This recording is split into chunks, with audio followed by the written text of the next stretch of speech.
Hai. Selamat datang kembali di channel Min Donghua. Kali ini kita akan melanjutkan cerita Donghua, Battle Troop di Heaven. Nggak pakai lama lagi, langsung aja kita ke ceritanya. Check it out. Sebenarnya di antara 9 senior dari Labu Dewa Permata 9, Xiaoyan hanya baru melihat 6 sosok senior sejauh ini. Dan 3 sosok senior lainnya belum pernah muncul.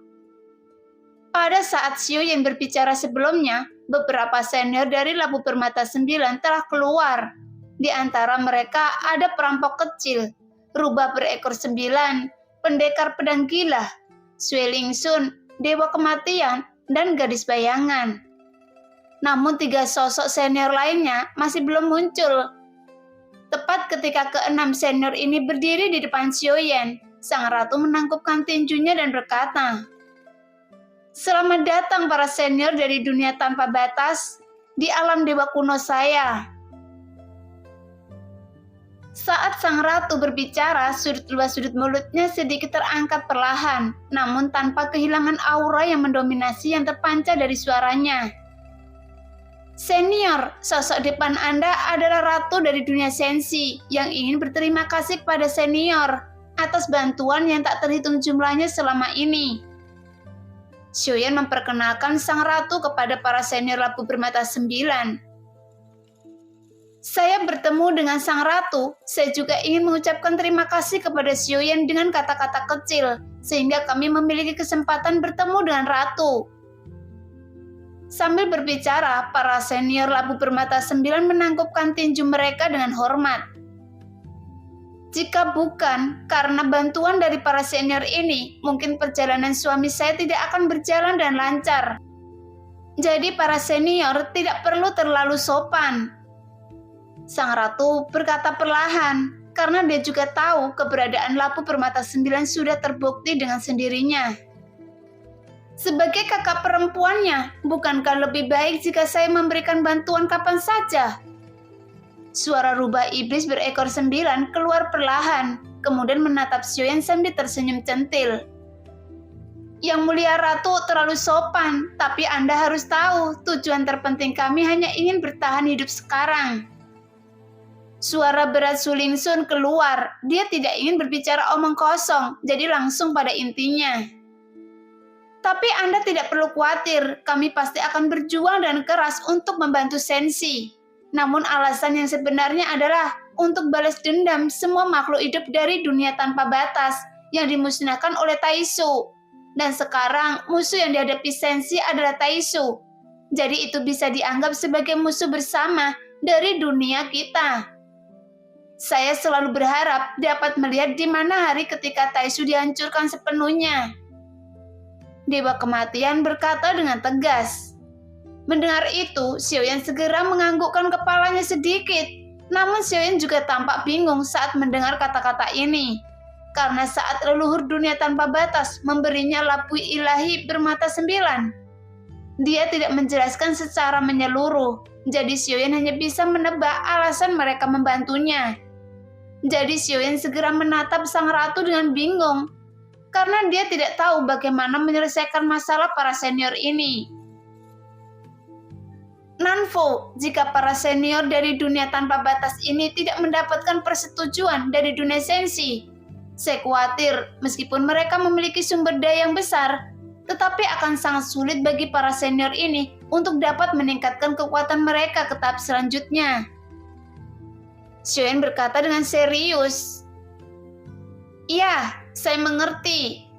Jadi serahkan masalah ini pada saya." Sang ratu berkata sambil menatap Xiaoyan. Jelas sang ratu juga mengerti tentang masalah ini, jadi mengangguk sambil tersenyum. "Dalam hal ini, para senior bisa tinggal di alam dewa kuno saya saat ini. Tapi saya harap Anda tidak meninggalkan alam dewa kuno sebelum kekuatan Anda stabil."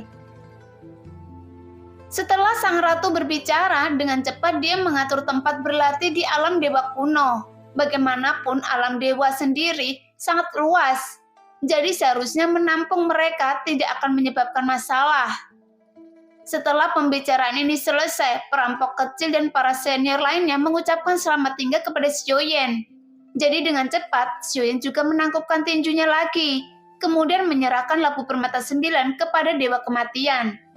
Namun Dewa Kematian tiba-tiba melambaikan tangannya dan melemparkan lampu permata 9 ke arah Xiaoyan dan menggantung di udara. Melihat itu, Xiaoyan segera mengambil lampu Dewa Permata 9 kembali dengan ekspresi bingung di wajahnya. Di dalam lampu itu masih ada 3 orang yang belum mau keluar, jadi sebaiknya Anda menyimpannya saja. Mungkin jika lampu Permata 9 terus bersama Anda, mungkin mereka akan mengambil tindakan saat Anda menghadapi bahaya. Dewa Kematian berkata perlahan. Mendengar itu, Xiaoyan tertegun sejenak, menganggukkan kepalanya, dan memasukkan lampu permata 9 ke dalam cincin penyimpanannya. Setelah sang ratu memberikan perintah kepada seseorang untuk mengantar para senior lampu permata 9 meninggalkan pavilion Tianji. Apakah orang-orang telah diatur sehingga mereka selalu siap untuk mengambil tindakan? Jika demikian, saya akan melakukan yang terbaik untuk Anda. Setelah semua orang pergi, sang ratu menatap Xiaoyan dan bertanya dengan serius. Mendengar itu, Xiaoyan mengangguk sedikit, kemudian berkata dengan suara yang dalam. Ya, dalam situasi krisis mereka selalu mengambil tindakan untuk membantu saya berkali-kali. Tepat ketika kata-kata Xiaoyan keluar, sang ratu cukup tercengang. Pantas saja aura di tubuh mereka begitu lemah. Bahkan kekuatan abadi mereka juga hampir habis. Jika kekuatan keabadian mereka yang hilang tidak segera diisi kembali, pada akhirnya nasib mereka akan ditentukan. Mereka akan menjadi debu dan menghilang. Sang ratu menjelaskan kepada Xiaoyan. Mendengar itu, Xiaoyan tersenyum pahit. Karena dia jelas tidak menyangka situasi yang mereka hadapi telah menjadi sangat serius. Pantas saja sebagian besar senior di lampu permata 9 enggan keluar untuk membantu. Jika situasi pertempuran Xiaoyan tidak dalam keadaan kritis, memikirkan hal Xiaoyan tidak bisa menahan diri untuk tidak tersenyum kecut. Oke, apakah ada hal lain yang perlu Anda atur untuk selir? Sang ratu bertanya, menatap Xiaoyan dengan mata cerah. Namun Xiaoyan menghela nafas dengan sedih. Karena Xiaoyan selalu pergi untuk waktu yang lama, sedang kedua anaknya belum diketahui keberadaannya. Jangan terlalu khawatir tentang Xiao dan Xiaolin. Sebelum kita kembali, mereka baru saja meninggalkan alam dewa kuno. Mereka ingin pergi untuk menjelajah. Sebenarnya istri-istri Anda mencoba yang terbaik untuk mencegah mereka. Tetapi istri-istri Anda masih gagal menghentikan mereka berdua. Pada saat ini, sang ratu dapat mengetahui pikiran Xiaoyan dalam sekejap. Mendengar itu, Xiaoyan tersenyum kecut. Dia merasa seperti ditelanjangi saat berada di depan sang ratu. Sepertinya sang ratu hanya membutuhkan pandangan sekilas untuk mengetahui apa yang dipikirkannya. Jadi Xiaoyan hanya menghela nafas dalam-dalam sebelum akhirnya dia bertanya, "Bagaimana cara Anda bisa menebak semuanya? Bahkan itu sangat akurat. Apakah Anda bisa membaca pikiran saya?" Xiaoyan menatap sang ratu dengan getir karena rasanya terlalu menakutkan, seolah-olah dia tidak memiliki tempat untuk bersembunyi. Apakah Anda belum pernah mendengar bahwa selir sangat pintar? Sang ratu tersenyum dan menggelengkan kepalanya. Anda harus tahu, saya baru saja menghitung situasi yang Anda hadapi saat ini. Karena semua orang yang ingin Anda temui, Anda telah melihatnya. Jadi hal yang terakhir yang saya khawatirkan mungkin adalah kedua anak. Bagaimanapun, Anda yang sudah lama tidak bertemu dengan mereka, jadi menurut saya ini tidak sulit untuk menebaknya. Ratu berkata dengan serius. Xiaoyan menggelengkan kepalanya tanpa daya. Nanfu, saya harus terkesan oleh Anda yang memiliki pemikiran yang begitu cerdas. Meskipun itu hanya pemikiran acak di benak saya, Tetapi sepertinya bagi Anda itu tidak sulit untuk menebak apa yang saya pikirkan. Xiaoyan memuji sang ratu. Oke, itu hanya masalah sepele. Jika Anda ingin bertemu dengan mereka, sekarang posisi mereka tidak terlalu jauh dari alam dewa kuno, dan sepertinya mereka menemui sedikit masalah. Sang ratu segera memberitahu situasi yang dihadapi kedua anaknya, yang membuat Xiaoyan sedikit mengernyit saat mendengarnya. Jika itu masalahnya, saya hanya bisa menyusahkan Anda. Nanfu, saya harap Anda bisa pergi bersama saya. Xiaoyan berkata dengan suara yang dalam, karena Xiaoyan merasa dia benar-benar tidak memenuhi syarat untuk bertemu dengan kedua anaknya. Bagaimanapun, sebagai seorang ayah seharusnya dia dapat melindungi keluarganya, jadi dia hanya bisa tersenyum pahit. Mendengar itu, sang ratu sepertinya tidak memiliki keraguan sama sekali, jadi dia langsung berdiri. Sepertinya selama itu adalah permintaan Xiaoyan, sang ratu anti akan menyetujuinya tanpa syarat. Apapun yang terjadi, Anda adalah ayah mereka. Jangan khawatir, saya telah melihat kedua anak Anda. Bahkan mereka sangat pintar dan bijaksana. Sepertinya mereka harus mengikuti jejak ayah mereka, sehingga mereka sangat mandiri. Oleh karena itu, Anda jangan terlalu khawatir. Sang ratu terus memuji Xiaoyan sambil berjalan bersamanya. Segera sang ratu dan Xiaoyan menagih bahtera lagi. Sebelum berangkat, Xiaoyan memberitahu tim Fearless dan masih bersikeras ingin bertemu kedua anaknya. Pada saat ini, di suatu tempat, sebuah suara bergema di gampaan. Bocah kecil, kemana kalian berdua ingin lari? Beraninya, kalian melawan istana surgawi saya. Apakah kalian mencari kematian? Saat ini, di sebuah ruang tertentu, ada dua sosok sedang berlari kencang. Namun di belakang mereka ada 7 atau 8 sosok yang sedang mengejar mereka. Dan sosok yang mengejar mereka adalah roh hantu yang telah menjual jiwanya. Kakak, apa yang harus kita lakukan? Sesosok pria muda dengan alis tajam dan mata berbintang sehingga terlihat sangat tampan bertanya dengan cemas. Sekarang kita terluka cukup parah sehingga kita tidak memiliki peluang untuk menang. Meskipun kita berjuang keras, kita tidak bisa melawan mereka di sini. Sosok lain menjawab dengan ragu, dan sosok ini adalah seorang gadis yang berpenampilan yang sangat cantik.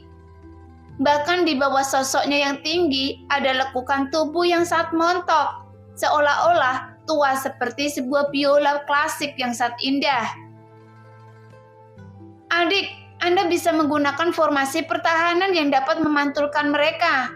Jadi saya akan tinggal di sini untuk menunda mereka. Dan Anda harus menyiapkan formasi pertahanan hingga 100 mil jauhnya dengan cepat. Dengan cara ini seharusnya bisa menghemat waktu kita untuk melarikan diri.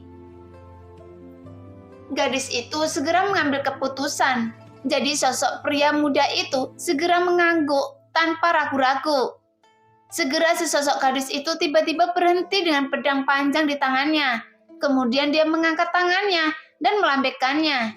Sehingga cahaya pedang itu melesat dengan cepat ke arah para roh hantu istana surgawi. Melihat pemandangan itu, para roh hantu yang mengejar pria muda tersebut kemudian berhenti menggertakkan gigi mereka. Namun pria muda tampan itu terus bergegas ke depan tanpa ragu-ragu. Kemudian dia berhenti setelah menempuh jarak 100 mil. Dan dia mengeluarkan 1000 batu giok di tangannya untuk membentuk formasi pertahanan. Apakah kalian pikir bisa membunuh kami dengan mudah? Kalian hanya sekelompok sampah yang bahkan menjual jika kalian sendiri. Berdiri di udara, pria muda itu memegang pedang panjang di tangannya. Dia terlihat sangat mendominasi. Hal yang sama berlaku untuk para sampah istana surgawi Anda yang arogan. Karena istana surgawi Anda berani memprovokasi saudara-saudara saya. Sehingga saya tidak bertemu dengan orang yang saya sayangi untuk waktu yang lama. Jadi balas dendam ini adalah hal terbaik. Jadi berikutnya, Anda tidak boleh melewatkan item kualitas terbaik ini. Pria muda itu berteriak dengan keras, menatap kedua hantu roh yang mengejarnya. Dia tersenyum liar dengan ekspresi ganas di wajahnya. karena dia melihat sekelompok orang yang berpikiran rendah dan tercela ini, yang rela menjual jiwa mereka kepada istana surgawi. Nah, demikianlah cerita hari ini. Terima kasih yang sudah menonton video Min Earth sampai selesai. Sampai jumpa di video selanjutnya. Bye-bye.